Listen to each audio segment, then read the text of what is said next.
Hello and welcome everybody to this episode of Unlimited Power TCG, where we're doing something we've not done before because I've never been in this sort of situation before. Um, there was an event that took place in Leicester this weekend, just gone from time of filming. It's a few days ago. I'm still not quite fully calmed down from it, but a few days of work will help that. Um, the event took place in, as I said, Leicester, here in the UK. Was run by UKTC, stands for UK Tournament Circuit. It was a 1K cash prize event. It had 95 players. Ran 7 rounds of Swiss, starting at 9 in the morning or so. Best of 3, 55 minutes, and had no top cut. And in the end, all told, I came second overall. I was one of 5 people who went 6-1. One player was undefeated with 7-0. And I was over the moon about it. It was absolutely amazing. There's a few people I want to thank for helping me get to where I've got to on this. Um, don't worry, we'll get to the actual useful deck list stuff shortly, but I want to shout out some people who absolutely deserve it. Buku, Voji, and George, my mates, my local gaming group for Star Wars Unlimited, my local strategy people, where we keep each other up, we help each other get better at the game, we draft together. You guys are legends. They were all there with me at the event. Thank you guys so much. You're amazing, and you know it. Tony and John, my co-hosts on the channel, without whom this channel wouldn't exist. Cerberus, Star Wars Unlimited player I met in Cheltenham at the first Star Wars Unlimited pre-release in the UK on the Friday and the Saturday, who gave me a lesson that has been incredibly useful and I'd love to impart to you all, which is if you want to get better at the game and you know your deck and you know what you're playing and you know what the cards are in it, then watch as many deck techs as you can. Learn as much as possible about every deck that is worth playing, that you could come up against, because if you know what they're going to play, then that will allow you to hone your gameplay, plan it as much as you can do, and improve it to the level beyond what knowing your own deck will allow you to do. The KTOD Patreon Discord, where you pay a few quid or bucks or whatever your currency of choice is every month to get access to a Discord behind a little bit of a paywall where people look to talk competitive play, help each other learn what they're doing, ask questions. It's worth looking at. Take a look. I'll put a link in the video description, all that jazz. Everybody who's reached out to say congratulations and all of that, thank you so very much. It's been amazing off the back of actually a huge win like this. So yeah, that's been brilliant. So yeah, that's that stuff out of the way. I say out of the way like it's a duty, it's a pleasure.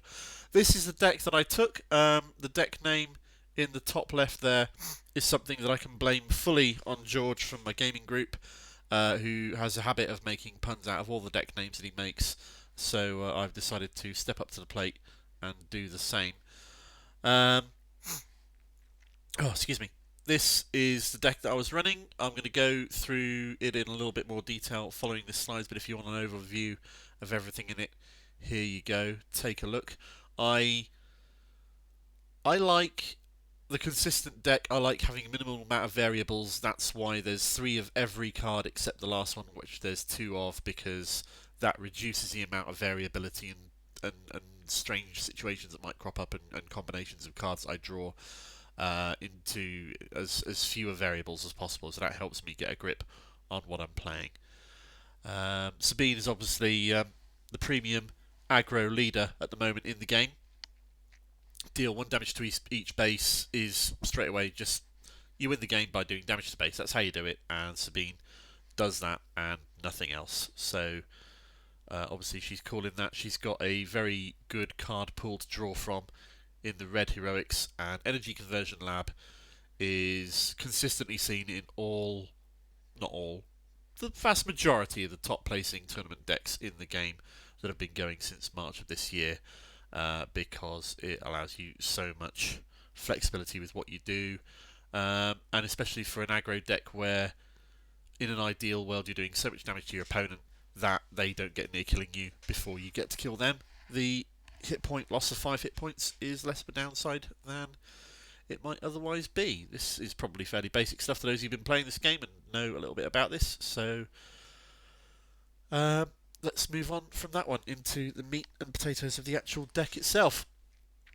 These are my turn 1 plays. This is not going to be what it is like long term, but this is what it was in the deck that I took to Leicester. Ideally, I'm looking for Battlefield Marine or Green Squadron A-Ring.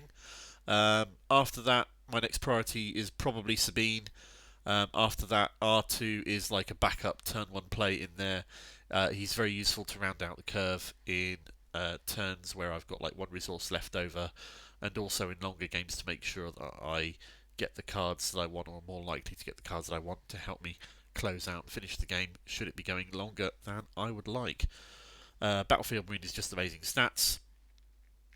A-Wing is great damage in space, and Sabine is very useful. Another key fact here is that they're all hero icon units, which feeds into 4 cores I can believe in later on, and they're all rebel units because this is a rebel package deck that makes the most of a lot of rebel synergies, buffs and powers in this deck, most of which are in the turn 2/3 drop section, particularly the Fleet Lieutenant. Not Lieutenant, I'm not saying Lieutenant because I'm not American. The Fleet Lieutenant, the correct way of pronunciation, is a great play. Wing Leader obviously also buffs rebels, is a great play. Cassian's not my ideal play in this turn and resource drop because he doesn't really buff or do stuff when he comes out particularly, but a 3/5 body is absolutely not bad on turn 3, and him being in smuggle to come out when I have 5 resources and later and just be 3 damage waiting to be readied and played is incredibly useful. Red 3 obviously buffs everything else and makes itself a target. Fighters for Freedom is really useful when you want to, if someone plays like a Shielded Sentinel out, if you've got your ECL and you absolutely need to get rid of it, you can ECL Fighters for Freedom into that with its Saboteur and get rid of it if you absolutely need to, playing extra red cards for a little bit of extra damage on base. You're going to be playing a lot of red cards after this because there's a lot of them in this deck.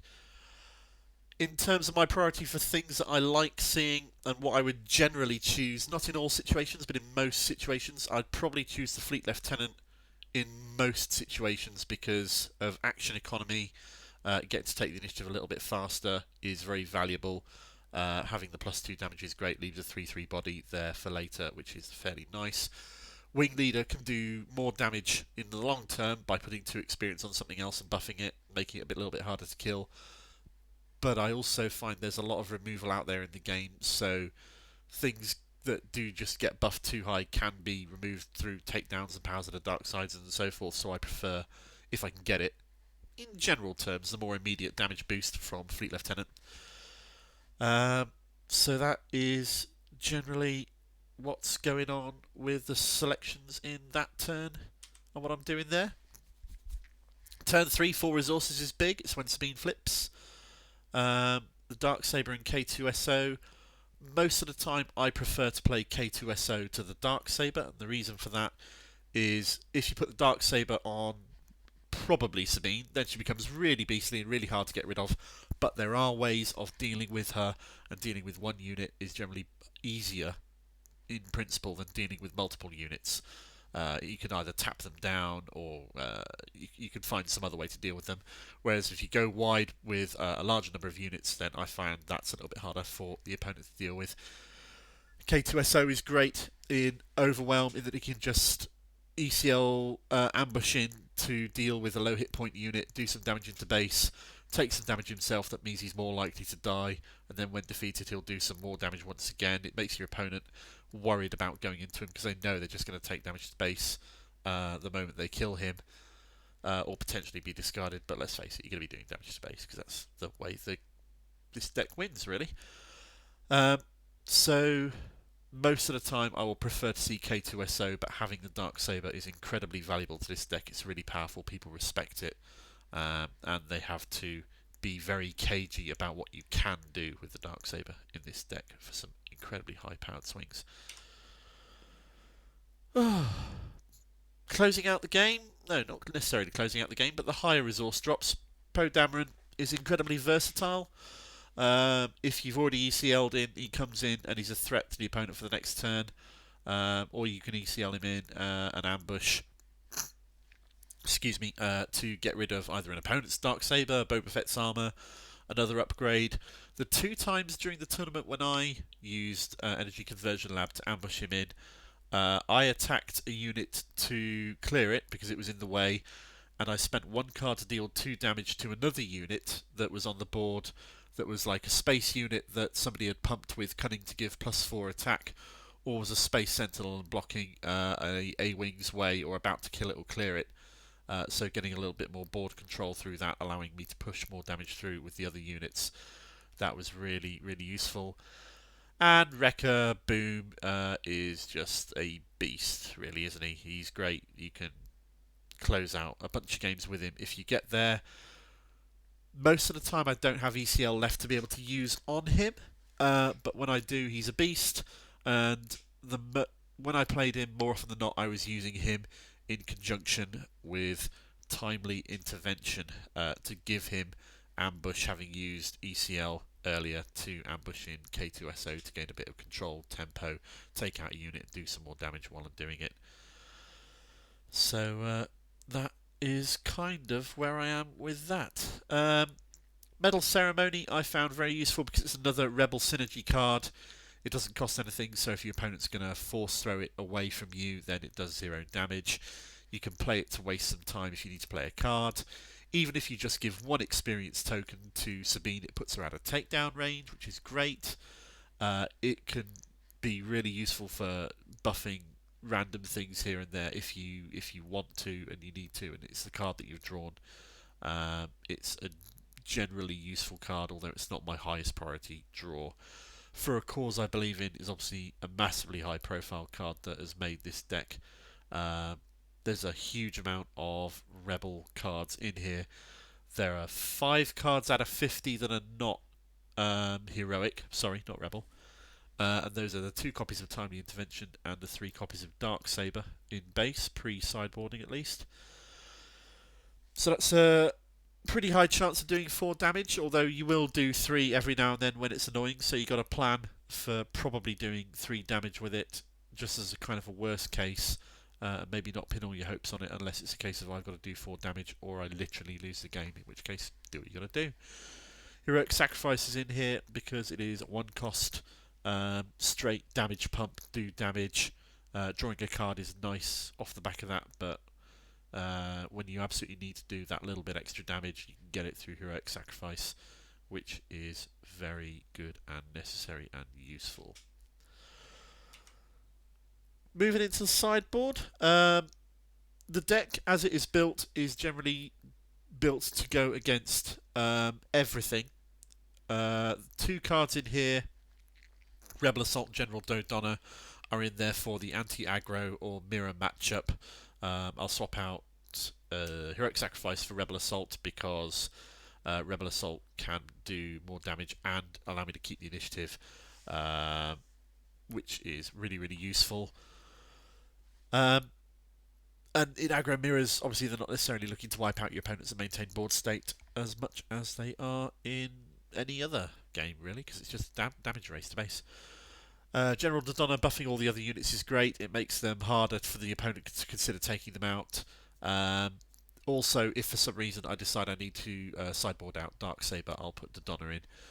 If the opponent is consistently dealing with Sabine, or I feel they can easily deal with Sabine, or they've got significant upgrade hate in there, they're running no good to be deads, that sort of thing, then maybe I'll swap out the Darksaber and put Dodonna in. That's the reasoning behind that one. Bright Hope's in there because it's a very tasty card against certain matchups, particularly space heavy decks that are going to just race you out there, maybe outrace you. Is very useful against Boba Yellow because there's a good chunk of space units that they have and can really annoy them. It is also very, very useful, as has been pointed out to me following the event, because I didn't know this at the time, didn't figure this out, in dealing with bounty matchups, because you can just play that if you've got it, hopefully, and return the bountied unit back to your hand, getting rid of the bounty. draw a card in doing so, and then play it again later. So that's potential use for that one, which is cool. Oh, excuse me. The observant among you will have noticed that there was a 10th card in my sideboard that I haven't put here. Excuse me. And the reason for that is because it was a joke. I like to sideboard out 3 cards and put 3 cards back in to maintain that feeling of consistency and reducing variables. So I put 3 copies of Bright Hope, 3 copies of Rebel Assault, 3 copies of Dodonna in my sideboard, leaving 1 space. What am I going to put in the 10th spot? There's no point leaving it empty. So I put Mace Windu in there just to make people go, why has he put Mace in there? That's a bit weird. Ooh, I don't know. Maybe he's not as good as we think. Maybe he's got some weird special tech going on. No, it's just a joke. I didn't really. I had no intention of playing it whatsoever. In a previous draft of this deck, that was not Mace Windu. That was going to be Endless Legions, but I thought that was a little bit too obviously a joke, so let's put it in for something that could theoretically be played in this deck just to make people head scratched a little bit more, because that is the kind of person that I am. Thank you very much indeed. Oh, excuse me again. Right, my first game that I played at this tournament was against Vodgy, who I mentioned earlier in my thanks. He's such a good bloke. I was absolutely terrified of playing Vodgy. He has played so many games on Karabast. He's put in the absolute huge amount of reps, hundreds of games, learning things, getting better, improving. He knows the game really, really well. He's played Kira Green quite a lot since Set 2 came out. He's got into the TTI top 16 with it, earning him an invite to the TTI Invitationals. So I was pretty horrified because I don't know what a hard counter deck's going to do against Asalai. I know exactly what they're going to do. It was a close fought game. In the end, I won 2 games and he won 1. And it went on from there. That is the deck list that he was running. It's pretty classic Kira ECL, as you can see. So, yeah, that was the thing. Top target is horrible, and I hate it. Second game was against a Sabine red aggro deck. Again, this one was a 2-1 game. I changed my sideboard to go full anti-aggro race to the face, and eventually managed to, through whatever luck happened in there, to get 2-1 against this gentleman. Every person I played was amazing. They were all such cool people. I made a few mess-ups every now and then. I think 2 noticeably over the course of the game, of the tournament, and they were exceptionally sportsmanlike in allowing me to... The game state hadn't advanced too far, so perhaps that was a factor in there, but it was really, really good of them. So that was my game 2 against Will. Excuse me. Game 3 was against David. David was running a Han blue deck. An unusual one in that it wasn't running, as you can see, any force throw whatsoever. There are meant to be 3 Restored Arc 170s in there, but for some reason the interface on Limitless doesn't like it, as you can see on this screenshot. And he's not running Pillage main deck either. If that was a factor in me achieving the 2-0 victory on this one, then that is a thing that hopefully David will be potentially reviewing. If not, if he's happy with what he's done, then props to him. All I can feel is that Han 2's ability to bring people in more powerful than they should be, but with a hit point modifier, kind of leads into the K2SO Overwhelm and Wrecker Overwhelm plan, because it's just a little bit easier to walk straight over them, put more damage into the base, really. So maybe that's a factor there.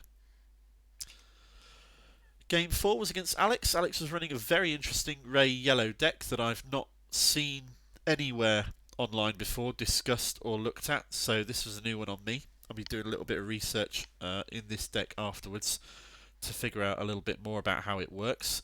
Chatting with him after the game, he was telling me how he's gone into yellow for the Cartel Turncoat, 1-cost spaceship, the Elite unit, and Ezra, but mainly it's the Waylay to help him bounce and control and annoy and mess with people. Also, to be able to buff those units using Ray, because they all start with 2 attack. Leeked coming in is a good thing for him, because she'll start as a 2/2 shielded, who will then get buffed by Ray. And that was a good, fun game. He got Ray and Luke out quite late one game, and that level of restore is always a pain to deal with. He confiscated my Darksaber, but in the end I did manage to eke out that victory. I'm sure it was more by luck than judgment, but I should stop saying that, and I should own that I did okay in this event, so I will try and stop saying that. Oliver Big O Notation Simons was my 5th game. He was running Harn 2 Green, which I'd not come across directly before, I must confess. I had far more focus on Harn 2 Blue going into this tournament. I'd ummed and ahed a lot over whether or not what deck I was going to run, so I submitted my deck list like a week in advance, and then changed my deck list at least once or twice a day until the Friday beforehand, cycling through Bob on Mono Yellow, Han 2 Blue, Sabine Green, or a Luke Green deck that I've been trying to brew up to counter the meta.